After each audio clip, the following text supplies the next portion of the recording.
We are just 53 days away from the midterm elections. A new Trafalgar Group poll is showing Republican Michael Henry in the lead for New York Attorney General. He is running against current Democrat AG Letitia James. Joining me now to talk more about it is New York Attorney General candidate Michael Henry. Michael, good morning to you. Tell us more about what you are focusing on in your run for New York AG. Sure. First off, good morning and thank you for having me. I'm focused on 3 C's: crime, corruption, and the cost of living crisis here in the state of New York. All right, so let's talk about crime, because Lee Zeldin, who is running for governor in this state, he was on with Maria. He talked a lot about the fact that he knows that crime in the city is a problem, and that there it is right now, 34.8% jump year over year for New York City crime. And he basically is running on that platform. You're going to run on that platform, but how do you convince Democrats to go your way? You're a Republican. This is a blue state. Obviously, this is a big challenge for you. How do you combat that?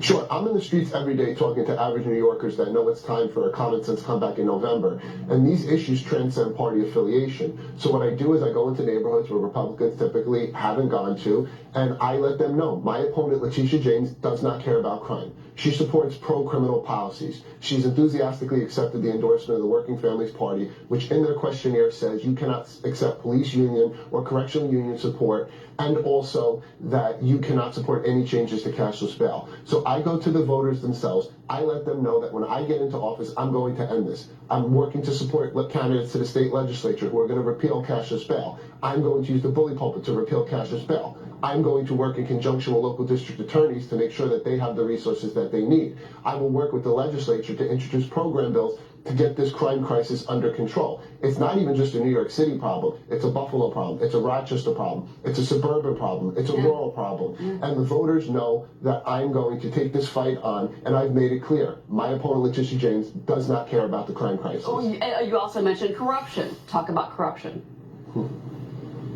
Sure. We have a corruption problem right now where I've called on the current Attorney General to do her job and investigate this rampant pay-to-play corruption. We've seen an instance where a man and his husband who own a company called Medical Answering Services gave $100,000 to Kathy Hochul in campaign contributions, then apparently wind up with $1 billion a year contract. But what's striking about this is the Office of the Inspector General actually cited this company as filing improper medical authorization, improper records, also improperly authorizing Medicaid transportation, and also it looked like they had $196 million in state and federal reimbursements that they should not have received. We see a $1.2 billion tax break go to a max-out donor at Penn Station for a project that doesn't even have complete funding. We've also seen a family get $300,000 in donations and get a $637 million no-bid contract on COVID testing kits, which the state of New York paid on average $5 more than they should have, and this was only made possible by the extension of the Emergency Powers Act.